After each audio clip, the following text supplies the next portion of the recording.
Amanecía en la costa, cuando los remos golpearon el agua y todo cambió. Un monasterio que todavía olía a incienso se convirtió en el escenario de una irrupción que venía a reordenar vidas y destinos. No se trató únicamente de buscar riqueza, sino de imponer un nuevo orden a través de la captura y la apropiación de cuerpos que eran a la vez botín, capital reproductivo y símbolo de poder. Las crónicas cristianas describieron aquellos ataques con un lenguaje de horror y eufemismos, pero entre líneas se lee una estrategia. Las incursiones estaban planificadas para infligir no solo daño físico, sino una transformación social permanente. Las mujeres y los jóvenes que eran arrancados de sus hogares no simplemente desaparecían, eran insertados en un entramado donde la sexualidad, la servidumbre y la reproducción se combinaban con fines económicos y rituales. Los atacantes operaban con una lógica que subordinaba la vida humana a la expansión de redes de poder. Al llevar prisioneras a los hogares de los captores, se consolidaban líneas de descendencia, se aseguraba fuerza de trabajo y se enviaba un mensaje simbólico a las comunidades vencidas. La continuidad social del enemigo estaba ahora fragmentada. Esa fragmentación tenía efectos inmediatos y de largo alcance. Familias destrozadas, generaciones marcadas por la ausencia y la reorganización de las relaciones comunitarias. Comprender la violencia en esta dimensión sistémica cambia la mirada. No es un episodio aislado ni una barbarie sin orden, sino una política de conquista que incorporó la sexualidad como herramienta de dominación y reproducción social. La incorporación de mujeres capturadas a las casas noruegas, occidentales o vikingas no fue homogénea ni simple. Existían figuras sociales que ocupaban espacios intermedios entre la esclavitud abierta y el matrimonio legítimo, posiciones que la sociedad nórdica sabía gestionar con pragmatismo y frialdad. Las fuentes que nos han llegado, incluidas sagas, leyes y crónicas externas, hablan de mujeres que eran reconocidas en la casa del Señor. Podían tener tareas, hijos reconocidos por su padre y ciertas protecciones formales. Pero esas ventajas nunca borraban la naturaleza originaria de su situación. Muchas habían sido tomadas por la fuerza y su estatus dependía en todo momento de la voluntad del varón que las controlaba. La ambigüedad legal de estas figuras era, en realidad, una herramienta del poder. Permitía extraer beneficios económicos y reproductivos sin asumir las obligaciones plenas que el matrimonio impondría. Los hijos nacidos de esas uniones podían ser aceptados y aún así ocupar un lugar jerárquico inferior respecto de los descendientes legítimos. La familia se expandía y al mismo tiempo se jerarquizaba. Esa lógica no era un accidente cultural, sino una racionalidad interna conectada con la economía de la conquista. Integrar mujeres ajenas aseguraba mano de obra y la reproducción de linajes que facilitarían el control territorial. Desde la perspectiva de las comunidades atacadas, la práctica significaba una pérdida de continuidad simbólica. La apropiación de mujeres representaba un golpe a la reproducción social y a la memoria colectiva, una fractura que reconfiguraba el horizonte de futuro de aldeas y familias enteras.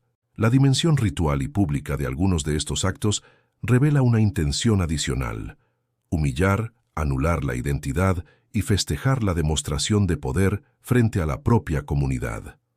La literatura legal y las sagas recogen la existencia de castigos, deshonras y prácticas cuyo objetivo era borrar la reputación del enemigo.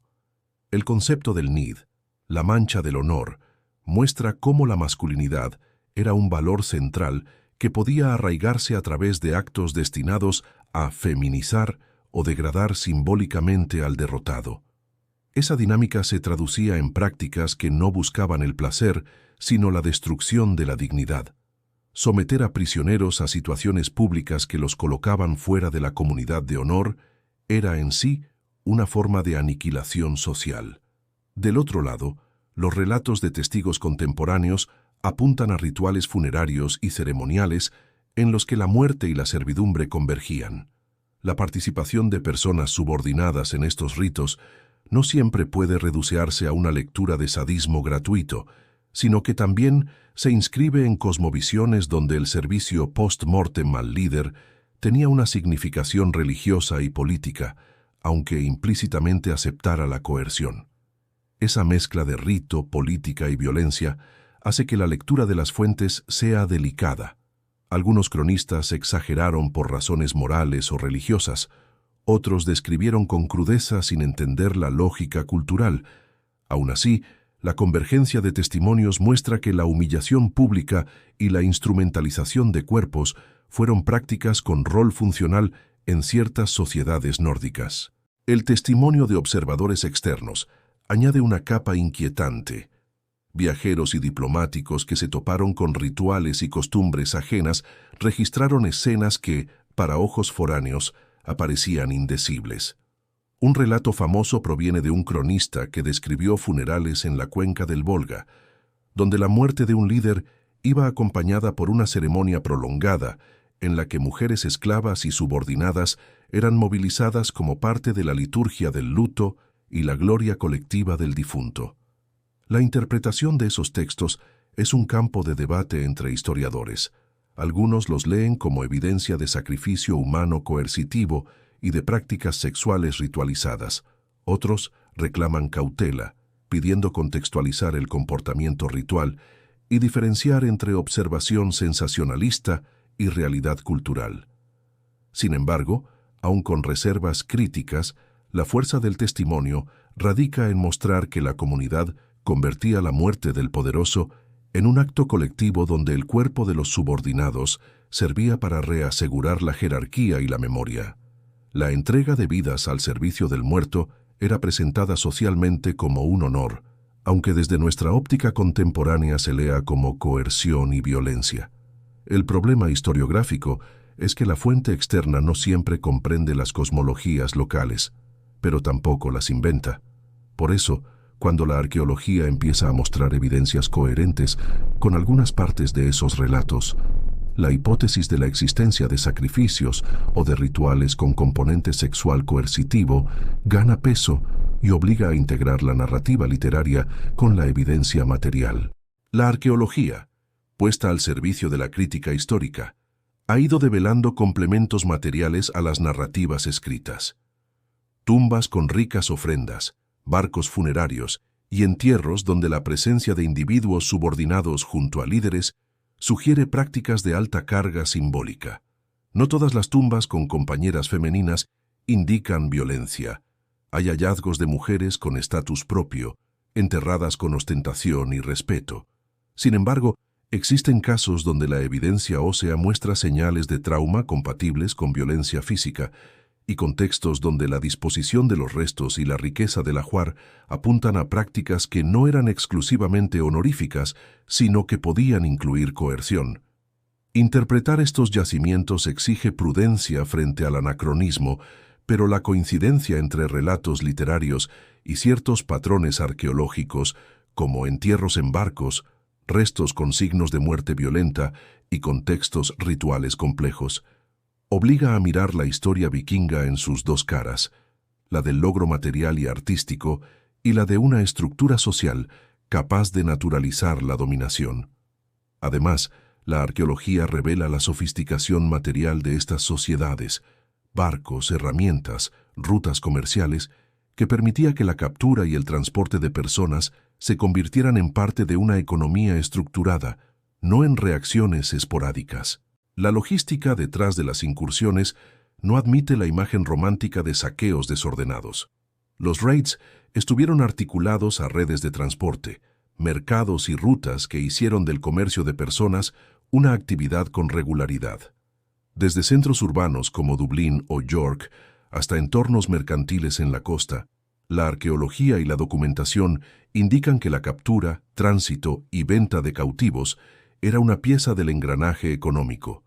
Los barcos podían adaptarse para el transporte, las plazas servían como nodos de intercambio y las rutas marinas unían la apropiación violenta con la incorporación productiva de nuevos miembros a sociedades subyugadas.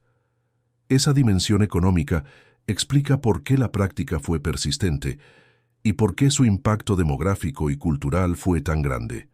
no porque la violencia fuera un accidente humano, sino porque estaba integrada a un sistema que la rentabilizaba. Las fuentes que registran precios y valores y los indicios de infraestructura destinada al control de cautivos muestran que la esclavitud y la servidumbre tenían un componente racional y organizado que se superpone a la lectura de episodios heroicos o exploratorios. La mezcla humana que resultó de esa dinámica de captura y asentamiento dejó huellas biológicas que hoy la genética ayuda a descifrar. Estudios mitocondriales y de linajes maternos en poblaciones isleñas muestran una marcada presencia de ascendencia británica y céltica en la línea materna, mientras que los linajes paternos conservan mayor trazabilidad nórdica. Ese patrón demográfico sugiere que, en muchos procesos coloniales, hombres procedentes de Escandinavia se asentaron con mujeres originarias de las islas y costas que conquistaron o saquearon, y que la mezcla fue masiva y sostenida. La genética no reemplaza la historia, pero confirma la magnitud de los movimientos humanos y respalda la hipótesis de que la apropiación femenina, ya fuese por compra, coacción o mezcla compleja de circunstancias, fue un factor determinante en la formación de nuevas comunidades insulares.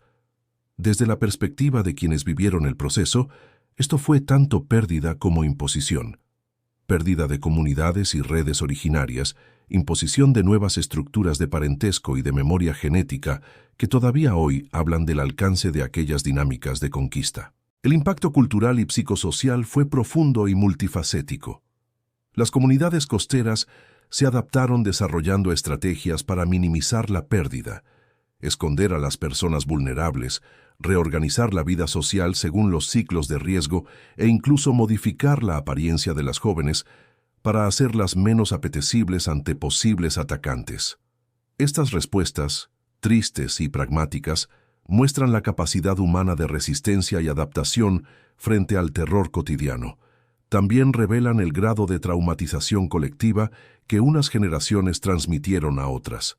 Además, el silencio de las víctimas, la ausencia de voces femeninas en las fuentes, contribuyó a una memoria parcial, escrita por los vencedores o por cronistas con agendas religiosas y morales. Por eso, la reconstrucción histórica exige leer huellas indirectas, genealogías, cambios en patrones matrimoniales, testimonios foráneos y restos materiales que no estuvieron diseñados para contarnos el lado íntimo del sufrimiento, pero sí para hablarnos de su existencia y de sus consecuencias en la configuración de sociedades posteriores. La normalización institucional de algunas prácticas, cuando la ley, la poesía épica o las costumbres legitimaban, excusaban o celebraban la dominación, constituye la parte más inquietante del legado. No se trató siempre de actos de individuos aislados, sino de prácticas que en determinados contextos fueron incorporadas a estructuras jurídicas y simbólicas. Esa legitimidad no fue universal ni homogénea. Hubo debates, tensiones y transformaciones internas. Con todo, la presencia de normas que articulaban el estatus, la herencia y el castigo muestra cómo ciertas formas de violencia se volvieron funcionales a un orden social. Comprender esa institucionalización es clave para entender por qué la violencia sexual y la esclavitud dejaron huellas tan persistentes, porque fueron en parte aceptadas y reproducidas por marcos normativos que hacían difícil su visibilización y reparación desde dentro de la propia sociedad. Al concluir, la reconstrucción de estas prácticas no busca demonizar sin matices ni reducir a un pueblo a sus peores hechos. Se trata de mirar la complejidad de sociedades capaces de producir arte, navegación y ley, y al mismo tiempo prácticas de dominación que devastaron vidas. Reconocer la escala y la organización de esa violencia nos obliga a leer la historia con honestidad. Los relatos heroicos y las imágenes románticas deben completarse con las voces de los silenciados, con los datos arqueológicos y genéticos que confirman la profundidad del fenómeno, y con una reflexión crítica sobre cómo el poder puede convertir la sexualidad y la reproducción en herramientas de subyugación.